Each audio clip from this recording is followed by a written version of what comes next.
আসসালামু আলাইকুম শিক্ষার্থীরা, সবাই ভালো আছো তো? করোনার এই সময় সবাই ঘরে আছো, আশা করি নিরাপদে আছো, সুস্থ আছো। আপনার কাছে সেই প্রার্থনা করি। আজকের অনলাইন ক্লাসে তোমাদের স্বাগত জানাচ্ছি। আমি সাবিনা সুলতানা। আজকে নবম শ্রেণীর বাংলা 1 ক্লাস। আজকে আমাদের বাংলা 1 বিষয়ে আমরা গদ্যাংশ নিয়েছি। গদ্যাংশ একটা প্রবন্ধ আজকে আমরা পড়ব। প্রবন্ধটা কোনটা হবে? এই আমার ছবিগুলো একটু দেখে নাও তো, দেখি তোমরা আন্দাজ করতে পারো কি না আসলে আমরা কোন প্রবন্ধটা আজকে পড়ব। ছবিগুলো আগে একটু দেখো। হ্যাঁ, ঠিকই বুঝতে পেরেছো। আজকে আমরা উপেক্ষিত শক্তির উদ্বোধন, কাজী নজরুল ইসলামের একটি প্রবন্ধ, এটা নিয়ে আলোচনা করব।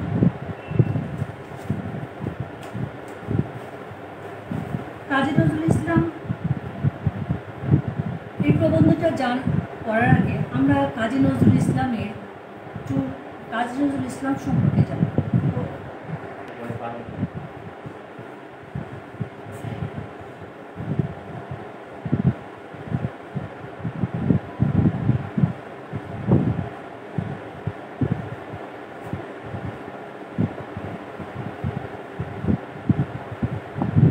উপেক্ষিত শক্তির উদ্বোধন লিখেছেন কে? কাজী নজরুল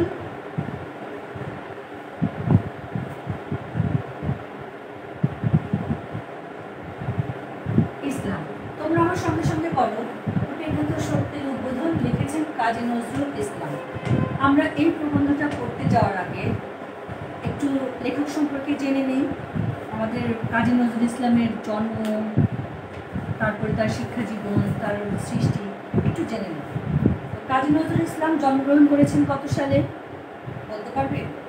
আচ্ছা, কাজী নজরুল ইসলাম 11ই জ্যৈষ্ঠ 1306 সালে, 24শে মে 1899 সালে ভারতের পশ্চিমবঙ্গের বর্ধমান জেলার আসানসোল মহকুমার চুরুলিয়া গ্রামে জন্মগ্রহণ করেন। তার জন্ম কাজী নজরুল ইসলামের জন্ম 11 বলো আমার সঙ্গে 11 জ্যৈষ্ঠ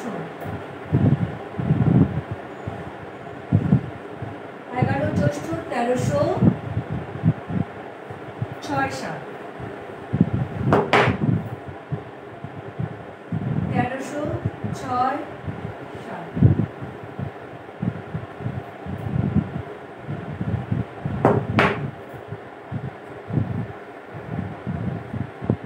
ইংরেজি 24শে মে 1899। জন্ম 11 জ্যৈষ্ঠ 1306 সাল, ইংরেজি 24শে মে 1899। তিনি আসানসোলের মহকুমার চুরুলিয়া গ্রামে জন্মগ্রহণ করেন। ছেলেবেলায় তিনি লেঠক-গানের দলে যোগ দেন। পরে বর্ধমান ও ময়মনসিংহের ত্রিশাল থানায় দলিরামপুর হাই স্কুলে লেখাপড়া করেন। তার কর্মজীবন শুরু হয় 1917 সালে।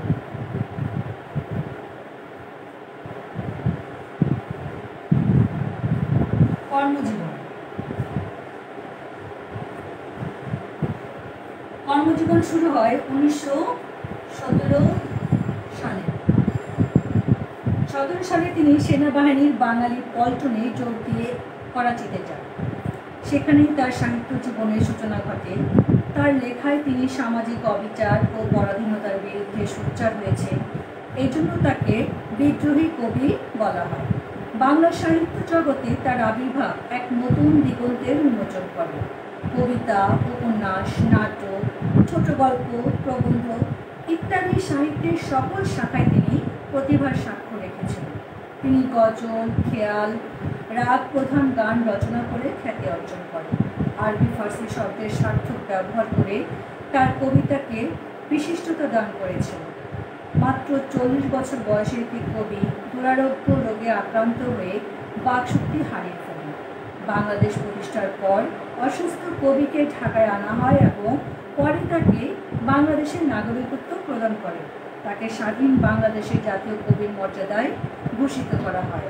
তার রচিত অনেক উল্লেখযোগ্য কাব্যগ্রন্থ, গল্প রয়েছে। তার রচিত উল্লেখযোগ্য কাব্যগ্রন্থগুলোর মধ্যে রয়েছে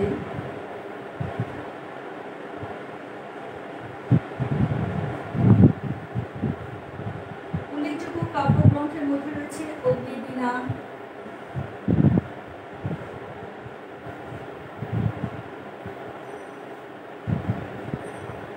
বিষের বাসি,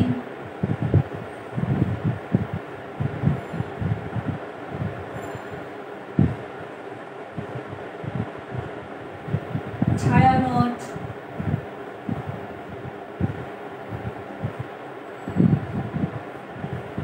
ইত্যাদি।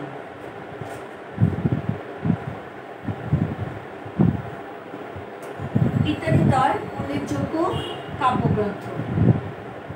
তারপরে তার উল্লেখযোগ্য গল্প উপন্যাসও রয়েছে অনেক। গল্প উপন্যাস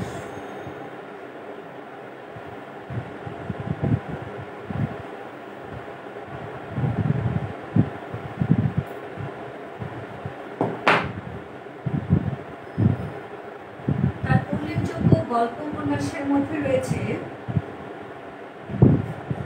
ব্যথার দান,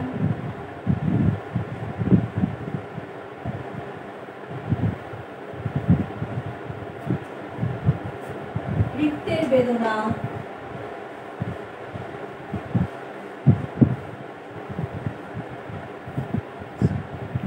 শিউলিমালা,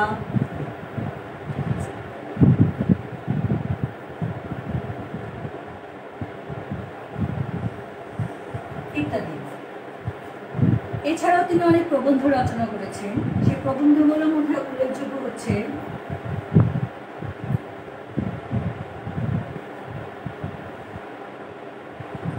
দুর্দিনের যাত্রা,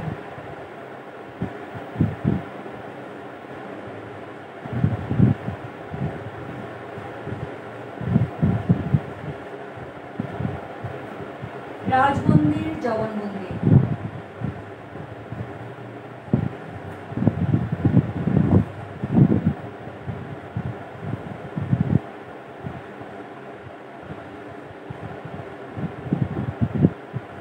রাজবন্দির জবানবন্দি তার উল্লেখযোগ্য সৃষ্টি। 29শে আগস্ট 1976 সালে কবি ঢাকার পিজি হাসপাতালের বর্তমান নাম বঙ্গবন্ধু শেখ মুজিবুর মেডিকেল বিশ্ববিদ্যালয়ে শেষ নিঃশ্বাস ত্যাগ করেন। ঢাকা বিশ্ববিদ্যালয়ের মসজিদ সংলগ্ন প্রাঙ্গণে তাকে পরিপূর্ণ সামরিক মর্যাদায় সমাহিত করা হয়। তিনি মৃত্যুবরণ করেন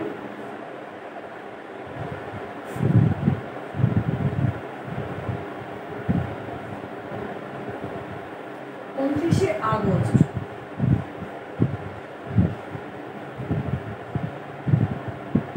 1976 সাল।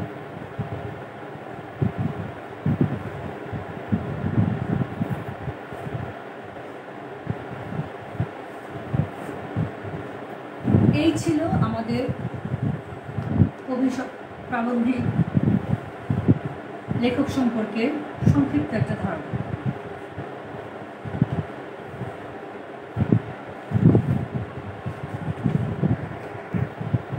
উপেক্ষিত শক্তির উদ্বোধনে আসলে লেখক এখানে কি বলতে চেয়েছেন, কি বোঝাতে চেয়েছেন?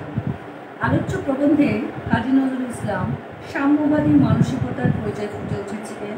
একটি দেশের গণতন্ত্র প্রতিষ্ঠায় ছোট বড়, উঁচু নিচু, ধর্মীয় ও জাতিগত বিভেদ দূর করা আবশ্যক। বিশ্বের বুকে মর্যাদাবান জাতি ও রাষ্ট্র গঠন করতে প্রতিটি দেশের মনীষীগণ আমরণ সংগ্রাম করে গেছে।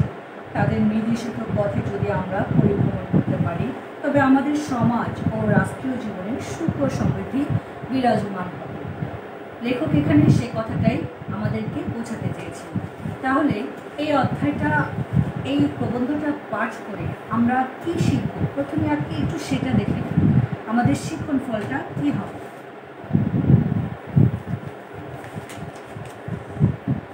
আমি ব্ল্যাকবোর্ডের এই লেখাগুলো একটু মুছে দিই।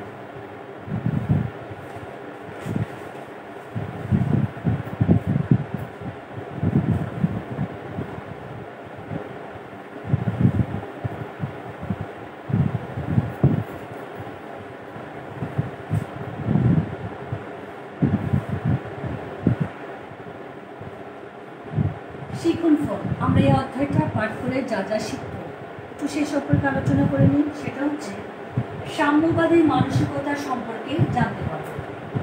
2, গণতন্ত্র প্রতিষ্ঠা, ছোট বড়, উঁচু নিচু, ধর্মীয় ও জাতিগত বিভেদ দূর করার প্রয়োজনীয়তা সম্পর্কে জানতে পারব। বৈষম্য দূর করে কিভাবে মর্যাদাবান জাতি ও রাষ্ট্র গঠন করে সমাজ ও রাষ্ট্রীয় জীবনে সুখ ও সমৃদ্ধি প্রতিষ্ঠা করা সম্ভব সে সম্পর্কে জানতে পারব। তাহলে আমরা এই প্রবন্ধটা আলোচনা করে আজকে এই জিনিসগুলো জানতে পারব। তাহলে এখন আমরা মূল প্রবন্ধে আসি। উপেক্ষিত শক্তির উদ্বোধন। প্রথমে একটা কবিতা দিয়ে প্রামোদিক এখানে শুরু করেছেন রবীন্দ্রনাথ ঠাকুর। হে মোর দুর্ভাগা দেশ, যাদের করেছ অপমান, অপমানের হতে হবে তাহাদের সবার সমান। রবীন্দ্রনাথের সেই বিখ্যাত কবিতা। আজ আমাদের এই নতুন করিয়া নবজাগরণের দিনে আমাদের সেই শক্তিকে ভুলিলে চলিবে না, যাহাদের উপর আমাদের দেশ 10 আনা শক্তি নির্ভর করিতেছে, অথচ আমরা তাহাদিগকে উপেক্ষা করিয়া আসিতেছি। সেই হইতেছে আমাদের দেশের তথাকথিত ছোট লোক সম্প্রদায়। আমাদের আভিজাত্য গর্বিত সম্প্রদায় এই হতভাগাদের এইরূপ নামকরণ করিয়াছে। কিন্তু কোন যন্ত্র দিয়া এই 2 শ্রেণীর লোকের অন্তর যদি দেখিতে পারো, তাহা হইলে দেখিবে ওই তথাকথিত ছোট লোক এর অন্তর কাচের ন্যায় স্বচ্ছ। এই ছোট লোক এমন স্বচ্ছ অন্তর, এমন সরল মুক্ত উদার প্রাণ লইয়াও যে কোনো কার্য করিতে পারিতেছে না, তাহার কারণ এই ভদ্র সম্প্রদায়ের অত্যাচার। এখানে লেখক আমাদের এমন এক শক্তির কথা উল্লেখ করেছেন, যে শক্তি আমাদের, যাদের উপর আমরা নির্ভর করি, দেশের 10 আনা শক্তি যাদের উপর নির্ভর করে, অর্থাৎ যারা শ্রমজীবী মানুষ। আমরা কিন্তু সেই শ্রমজীবী মানুষের উপরে আসলে অনেকটাই নির্ভরশীল, কিন্তু আমরা সেই জিনিসটা উপলব্ধি করি না, বুঝতে পারি না। সেই শ্রমজীবী মানুষকেই আমরা লেখক এখানে সেই ভদ্র সমাজ যারা আছে, তারা সেই শ্রমজীবী মানুষকে ছোট লোক হিসেবে চিহ্নিত করেছে, যারা ছোট কাজ করে। আসলে কাজ তো কোনোটাই ছোট না, কিন্তু তারপর আমাদের দৃষ্টিতে তাদের কাজগুলো আমরা ছোট করে দেখি। সেই বেচারা জন্ম হইতে ঘৃণা উপেক্ষা পাইয়া নিজেকে এত ছোট মনে করে, সংকোচ জড়তা তাহার স্বভাবের সঙ্গে এমন ওতপ্রোতভাবে জড়াইয়া যায় যে সেও যে আমাদেরই মতো মানুষ, সেও যে সেই এক আল্লাহের সৃষ্টি, তাহারও যে মানুষ হইবার সমান অধিকার আছে, তাহা সে একেবারে ভুলিয়া যায়। যদি কেউ এই উৎপীড়নের বিরুদ্ধে বিদ্রোহ চারণ করে, অমনি আমাদের ভদ্র সমাজ তাহার মাথায় প্রচণ্ড আঘাত করিয়া তাহাকে অজ্ঞান করিয়া ফেলে। আমাদের এই ছোট লোক বলতে যাদেরকে বোঝানো হয়েছে শ্রমজীবী মানুষ, তাদের অন্তরটা অনেক স্বচ্ছ। তারা যে কোনো কাজই করতে পারে, কিন্তু কাজ করলেও তারা সমাজে মাথা উঁচু করে বাঁচতে পারে না, কারণ এই তথাকথিত ভদ্র সমাজ তাদেরকে কখনো মাথা উঁচু করে বাঁচতে দেয় না। লেখক এখানে সে কথাই বলেছে। এই হতভাগাদিগকে, আমাদের এই সত্যিকার মানুষদিগকে আমরা এইরকম অবহেলা করিয়া চলিয়াছি বলিয়াই আজ আমাদের এত অধঃপতন। তাই আমাদের দেশের জনশক্তি বা গণতন্ত্র গঠিত হইতে পারিতেছে না। হইবে কিরূপে? দেশের অধিবাসী লইলেই তো দেশ এবং ব্যক্তির সমষ্টি তো জাতি। আর সে দেশকে, সে জাতিকে যদি জাতির সকলের বুঝিতে না পারে, তবে তাহার উন্নতি আশা করা আর আকাশে অট্টালিকা নির্মাণের চেষ্টা করা একই কথা। আকাশে অট্টালিকা নির্মাণ করা মানে বুঝতে পেরেছ? আকাশে কি কখনো দালান তৈরি করা যায়? যায় না। এটা যেমন অসম্ভব, ঠিক সেই রকমই এইরকম শ্রমজীবী মানুষদেরকে আমরা অস্বীকার করি। এই অস্বীকার করেও আমাদের উন্নতিটা অসম্ভব। লেখক এখানে সেই জিনিসটাই সুন্দর করে আমাদেরকে বোঝাতে চেয়েছেন। তোমরা ভদ্র সম্প্রদায় মানি, দেশের দুর্দশা জাতির দুর্গতি বুঝো, লোককে বুঝাইতে পারো এবং ওই দুর্ভাগ্যের কথা কহিয়া কাঁদাইতে পারো, কিন্তু কার্যক্ষেত্রে নামিয়া কার্য করিবার শক্তি তোমাদের আছে কি? না, নাই। এ কথা যে নিরেট সত্য। তা তোমরাই বুঝো। কাজে তোমাদের এই দেশকে জাতিকে উন্নত করিবার আশা ওই কথাতেই শেষ হয়ে যায়।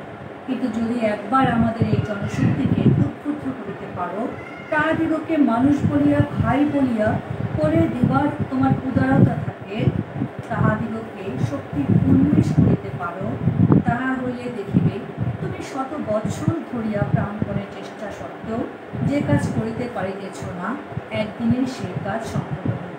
এ কথা হয়তো তোমার বিশ্বাস হইবে না। একবার মহাত্মা গান্ধীর কথা ভাবিয়া দেখো দেখি, তিনি ভারতে কি অসাধ্য সাধন করিতে পারিয়াছিলেন। আমাদের এই শ্রমজীবী মানুষদেরকে লেখক এখানে বারবারই তাদের সম্মানের কথা বলা হয়েছে, তাদেরকে সম্মান দেওয়ার কথা বলা হয়েছে, তাদেরকে আদরে কাছে টেনে নেওয়ার কথা বলেছেন।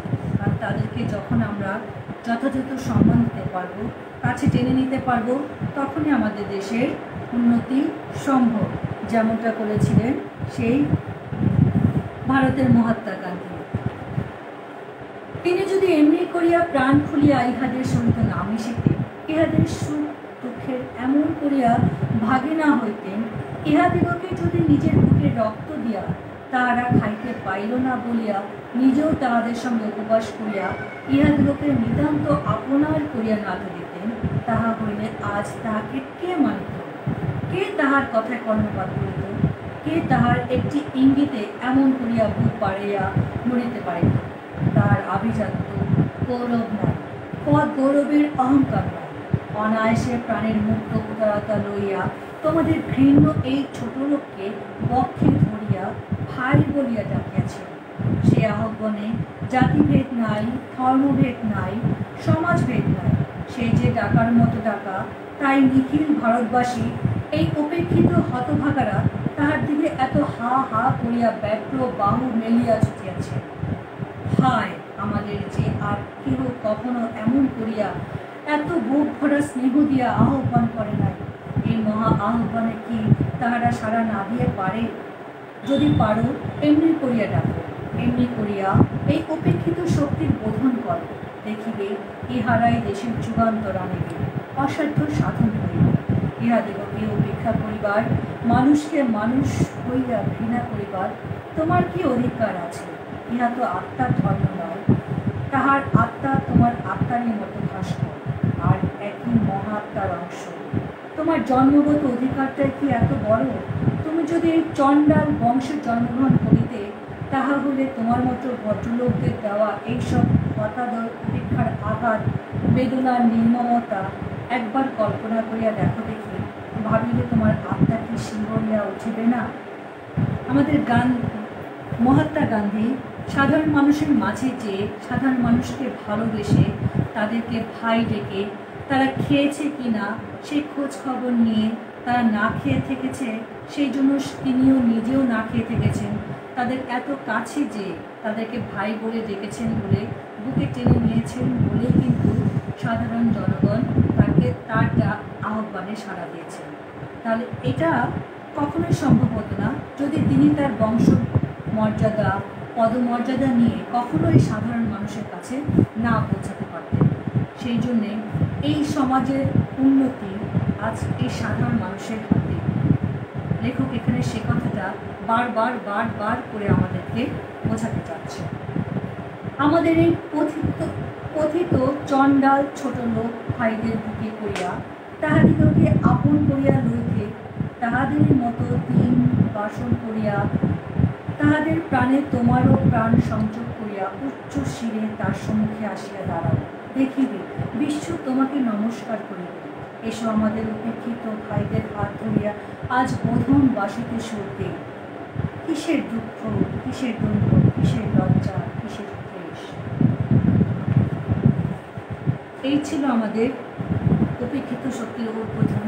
লেখক কত চমৎকার করে, সুন্দর করে আমাদেরকে সেই শ্রমজীবী মানুষের গুণগান গেয়েছেন আমাদের সামনে। তাদেরকে সম্মান করতে বলেছেন, তাদেরকে ভালোবাসতে বলেছেন, তাদেরকে কাছে রাখতে বলেছেন। আমাদের উন্নতির জন্য তাদের অবদানের কথা তিনি বারবার করে বলেছেন।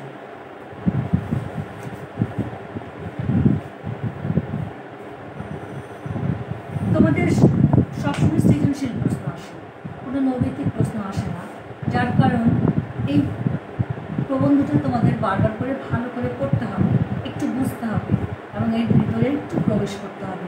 তাহলে তুমি সৃজনশীল প্রশ্ন যেখান থেকে আসুক না কেন তুমি সুন্দর করে লিখতে পারবে।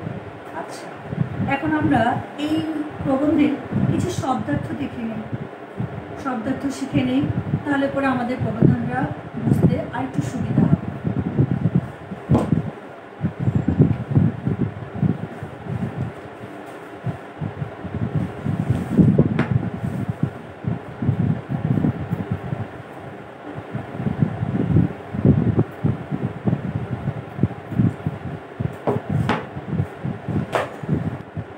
আমরা তাহলে কিছু শব্দার্থ শিখে নিই যাতে বোঝার সুবিধার জন্য।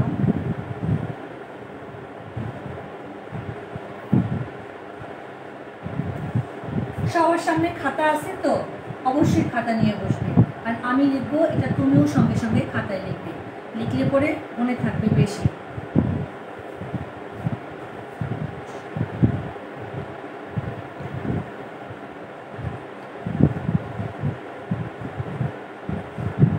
মসিময় অর্থ কি? মসিময় অর্থ কালিমা মাখা।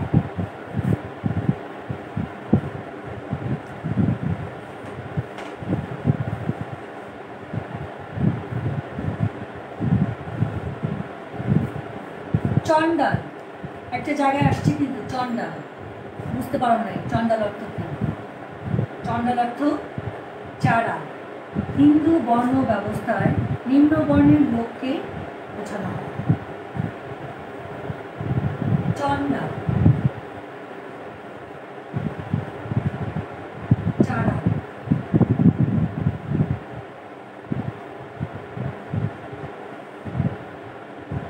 বোধনবাসী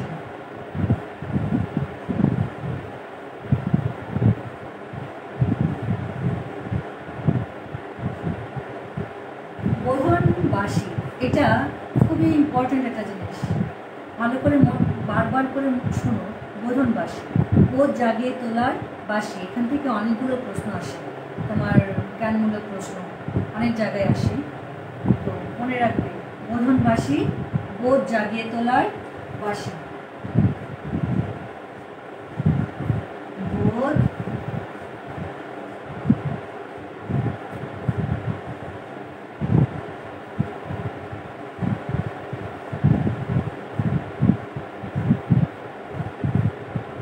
তারপর আছে দন্য।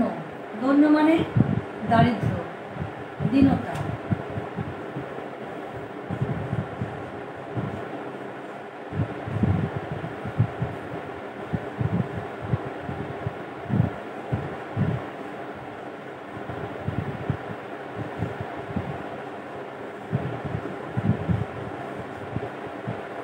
আমরা শব্দার্থ পেয়ে গেলাম, আমি আবার বলি।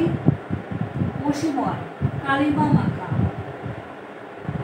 চণ্ডাল চারা, বোধনবাসী বোধ জাগিয়ে তোলার বাসী, দন্য দারিদ্র অথবা দীনতা।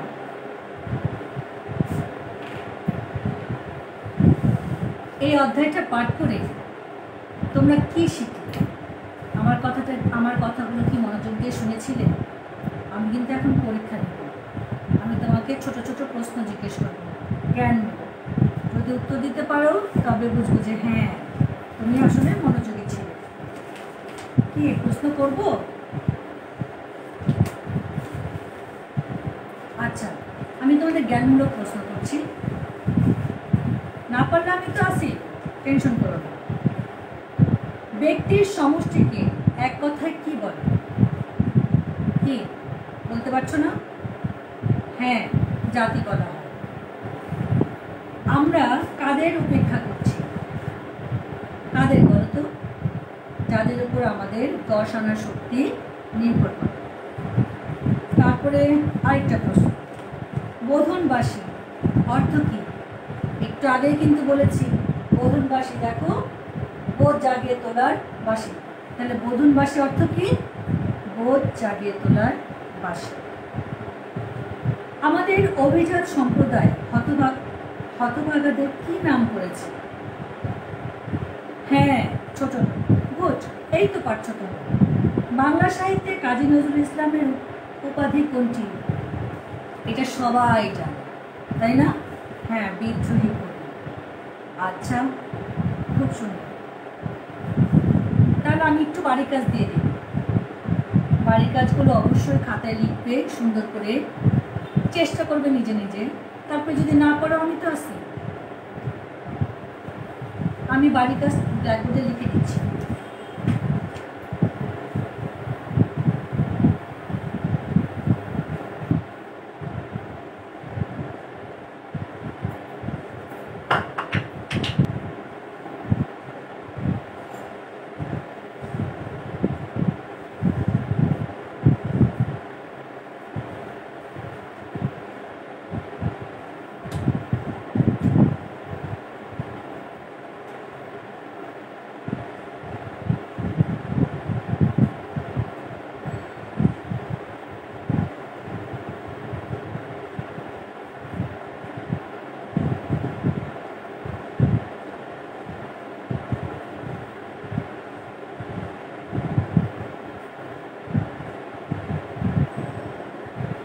আমাদের দেশে জনশক্তি গঠন হতে পারছে না কেন? এটা হচ্ছে তোমাদের অনুধাবনমূলক প্রশ্ন। কারা দেশে যুগান্তর আনবে বলে কবি মনে করেন? কারা দেশে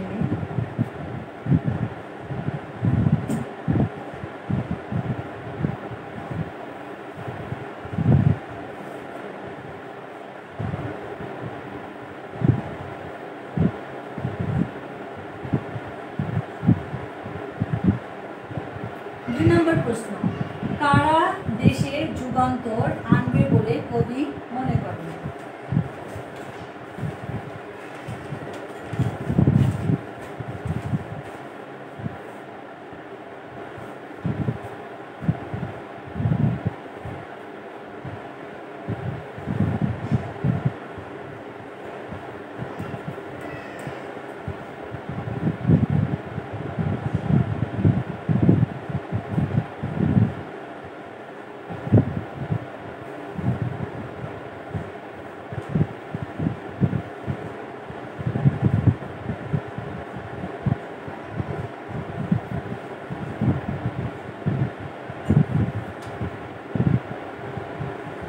বোধনবাসী বলতে কি বোঝানো হয়েছে?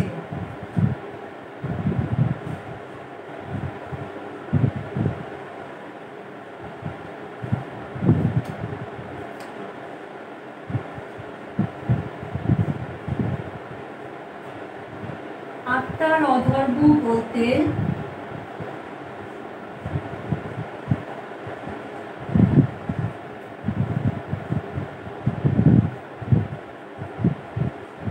আত্মার অধর্ম বলতে কি বোঝানো হয়েছে?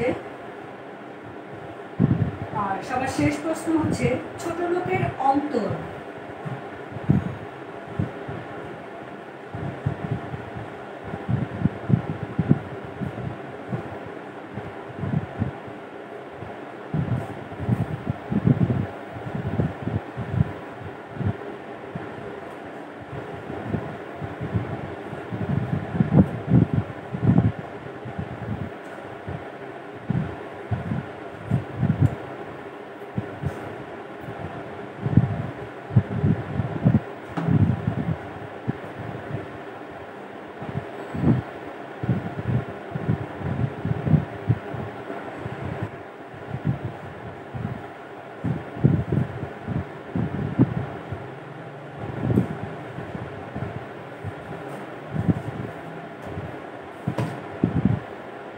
আমি আবার বলছি, খাতায় সুন্দর করে লিখে নেবে এবং সুন্দর করে অ্যান্সারগুলো লেখার চেষ্টা করবে। আমাদের দেশে জনশক্তি গঠন হতে পারছে না কেন? 2 নম্বর প্রশ্ন, কারা দেশের যুগান্তর আনবে বলে কবি মনে করেন? 3 নম্বর প্রশ্ন, বোধনবাসী বলতে কি বোঝানো হয়েছে? 4 নম্বর প্রশ্ন, আত্মার অধর্ম বলতে কি বোঝানো হয়েছে? 5 নম্বর প্রশ্ন, ছোট লোকের অন্তর কাচের ন্যায় স্বচ্ছ, ব্যাখ্যা করো। আজকে এই পর্যন্তই। আগামী ক্লাসে আমরা পদ্যাংশ নিয়ে আসব। সবাইকে ধন্যবাদ। আসসালামু আলাইকুম।